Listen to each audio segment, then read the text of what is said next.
जमशेदपुर के मानगो आजाद नगर मुख्य मार्ग के समीप अल सफा आइसक्रीम पार्लर में चोरों ने बीती रात लाखों रुपए के सामान पर हाथ साफ किया है। वहीं पुलिस मामले की छानबीन में जुट गई है।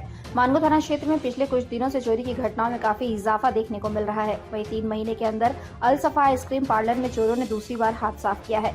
इस बार चोरों ने सीसीटीवी कैमरा एवं डीवीआर सहित कई महंगे सामान एवं नकद पर हाथ साफ किया है। जहां चोरी की सूचना मिलते ही पुलिस मौके पर पहुंचकर मामले की जांच में जुट गई है। वहीं जांच करने आए पुलिस पदाधिकारी का कहना है कि छत के रास्ते चोर दुकान में प्रवेश किए हैं और चोरी की घटना को अंजाम दिया है।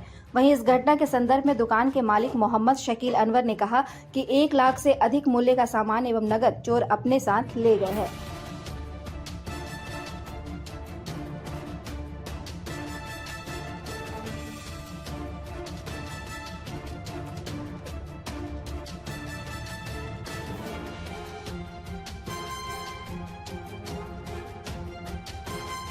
हाँ, रात में करीब 11:30 बजे हम लोग दुकान बंद करके जाने के बाद हम लोग करीब 1 से 4 के बीच में छत तोड़ करके शेड वाला तोड़ करके सीलिंग को तोड़ के अंदर आ करके करीब हमारे दुकान से डीवीआर वगैरह बिस्कुट वगैरह सामान वगैरह लेकर के चले गए।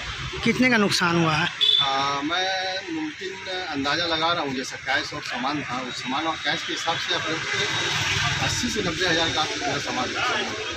इसके पहले भी 4 महीना पहले भी हुआ था। आज से तकरीबन फरवरी और मार्च में थोड़ा सा उस टाइम भी चोरी हुआ था, वो पीछे गेट से हुआ था।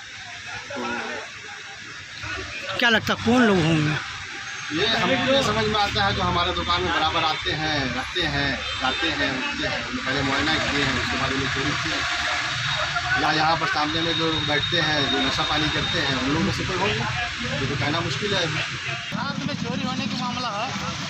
क्या मतलब कैसे आया चोर? चोर छत के ऊपर से आया, जैसे हम लोग को देखने से लग रहा है। अच्छा, तो अभी क्या आपने छत तक को क्या लगाया, फॉल सीलिंग उसको उखाड़ के घुसा है। अब इधर से घुसा, उसको जाँच होगी। कितने का चोरी हुआ कुछ बताया लोगों ने? लोगों ने लिख के देंगे, अभी हम भी लिख के देने के लिए बोले हैं। अभी वो लोग कितना का चोरी हुआ है मिला रहे हैं। अच्छा, मिलान कर रहे हैं। अभी तक मिलाए नहीं है, क्या क्या चोरी हुआ इनका कन्फर्म